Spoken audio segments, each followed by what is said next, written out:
Welcome everyone back to the channel. Welcome to the Football TV, and I'm your host here, Lawrence, giving you the best football analysis you can get from anywhere around the world. Today we'll be looking at the Arsenal versus AC Milan game. Yes, please, if you're new, do hit the like button, subscribe, turn the notification bell, and comment on this video. Let me know your thoughts on my analysis if you like what you see. All right, Arsenal kicked off their preseason tour. Yeah, I think they played some indoor matches, but this is the main one of the main preseason matches they have. So these are the ones we are going to be focusing on. At Singapore versus AC Milan. So it was a very good game. Yes, Arsenal played the way we know Arsenal to play. Arsenal always play with intensity, intense attack, intense defense. Yes, the Arteta mechanism. I believe that's why he's still in Arsenal. If not for the pattern, the way he plays, I think they would have sacked him by now. Regardless of the fact that he has not won any tangible title, but he has been really good with his team tactics. If you watch the way they play, massive attack, massive defense. Saka had to run front and back. Same thing with Martinelli, front and back. Havertz is doing a great job. I'm looking at the Gyökeres. I need to watch Gyökeres play. I think I will be expecting the game he's going to play in so that I can do an analysis on that, because I need to watch how he plays. Gyökeres is a type of striker, an outright striker, not like Kai Havertz. Kai Havertz can play an attacking midfielder role, a second striker role, but this guy is just a striker. So, but I want to see how he operates with this Arsenal team, because Arsenal, they work should I say, they work together. They work together. They try to, attack together and defend together, and Havertz is very good at that. So I think that's one of the success. That is one of the success of this Arsenal team. That's what's making them very successful. So if you bring this guy and this guy does not come and do these things that Havertz is doing, forget the goals aspect. If they don't defend very well, they will lose their shape. So it's very good. Let's see how it progresses. I'll first of all give the total rating. The possession was poor on the AC Milan side, especially in the first half, but the second half they picked a bit, but it was still not enough. Arsenal had more possession. They had 56 ball possession, while AC Milan had just 44 ball possession, and they created one big chance. That's Arsenal. AC Milan did not have any big, did not create any big chance. So, but Leao was very good. Rafael Leao was very good. That guy is something else. He's too. I don't think he's too good. No insults to AC Milan. No disrespect to AC Milan, but I think he deserves a bigger team.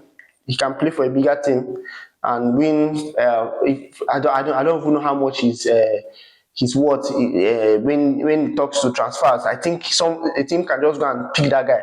The guy played as if, and he's fast. He played very well. He played very well.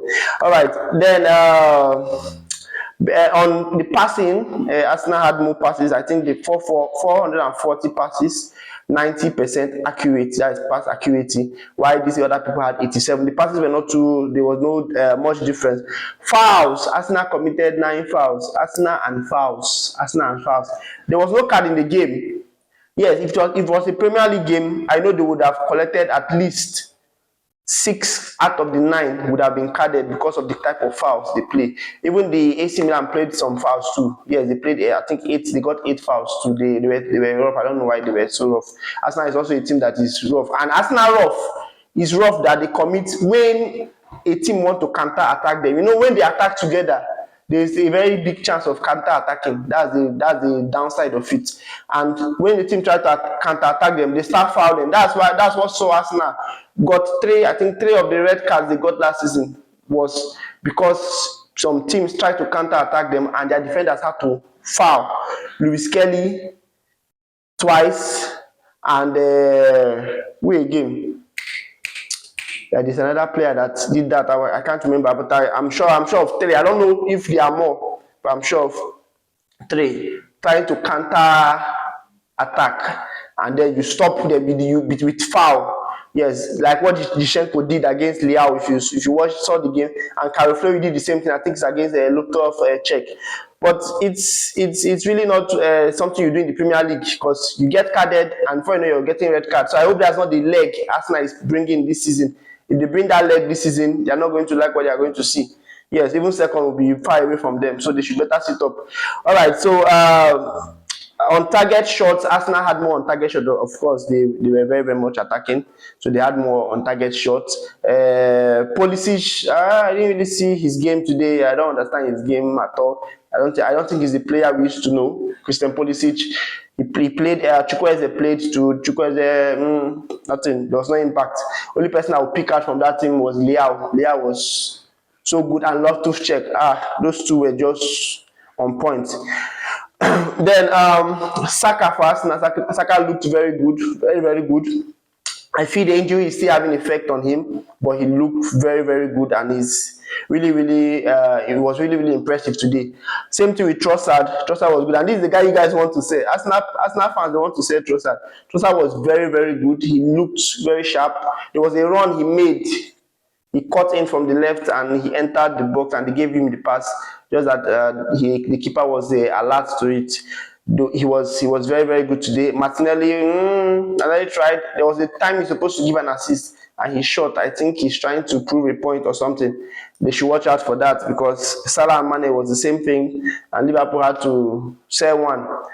Then Kai Havertz did very well, but not much. I didn't see much. I would just rate his game and give him 60%. Yes, out of 100%. So he tried, but not so much. Then their new signing, Zubimendi and Norgard. Norgard looked natural. Norgard was looking natural, like someone that has the experience in the midfield, someone that's played in the Premier League for a long time. So he looked very natural. He was not giving the Thomas Partey vibes though, but he was looking very natural. Then Zubimendi was good. The defensive midfield, that guy was good. The tackles I saw he made, I was like, yes, this is what Arsenal actually need. But we have to see whether he can adapt when the game is very, very intense. Because adapting here is this preseason, so the game might not be so. Though this game was very, very intense, but you get what I'm saying. When you start Premier League and you know what type of midfielders you're meeting there. Yes, it's not just anyhow midfielders. You meet tough and stubborn midfielders too. So let's see how you fare against them. But he was looking very, very sharp and very good. I like the signings. It's a very good one, and he was not expensive. So it was a very good signing. I didn't see Mosquera today, but I think maybe in the next match he's likely to be there. Gyökeres too. Victor Gyökeres will likely to be in the next match, so I would really, really love to see them and give my verdict and analysis on that.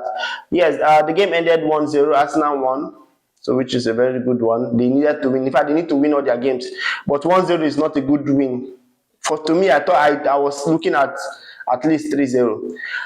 But 1-0 was what they got, and the man of the match was even the keeper. To me, the man of the match would just go to the keeper of AC Milan, the one that came in the second half, Toriani. He was very, very good. He saved about 2 to 3 goals.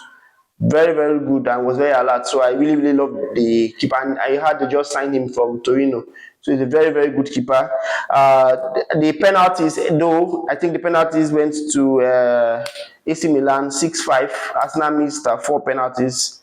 I don't even know how this game works. They have to play penalty. Whether you lose or win, you have to play penalty. And then I don't even understand. So I think AC Milan won on penalties from the reports, and then because they didn't show, I was watching the game in the Premier League channel, they didn't show the penalties. I was expecting them to show the penalties, but I had to just leave them and then start making my video because I had to do edits and other things. So it was a good one. It was a very, very good one. Arsenal really showed themselves. Odegaard missed penalty again. Remember the penalty he missed against Manchester United that really brought his name down. He missed another one today. Rhys Nelson missed, Kivior missed, and Salmon. This guy Salmon, he missed also. Arsenal youth players came in and they did very well. Dorman, Salmon, Knuckles, those guys were good. Yeah, Arsenal have good players, so they did very well. But we are expecting to see more of them in the league phase when the league fully starts. Thank you for watching. I think that's all. In general, Arsenal were better than AC Milan today. They had played them. They press them so high. AC Milan does not even know what they are doing. I think this is what we want to see. The Arsenal that we saw last season, but I don't know if what their tactics really should adjust a lot of things in their tactics, the way they attack, the way they defend, because the intensity is still there. They attack with intensity, attack with intensity. They should know how to adjust those things and then know how to foul, because red card is coming on your way, whether you like it or not. Come to EPL, before you know, they will say a referee has collected money to cheat them. So please, and then injuries too, because you're making everybody run. You're making everybody run, so you definitely get injury. You will definitely get injured. So let's look out for that. Thank you very much for watching. I'm not an Arsenal fan, but when I see good football, I give my honest verdict on it. So do subscribe, hit the like button, comment, tell me what you think about the analysis, tell me what you think about the new signings and what you've seen so far. And I'll see you in the next video. I'm out.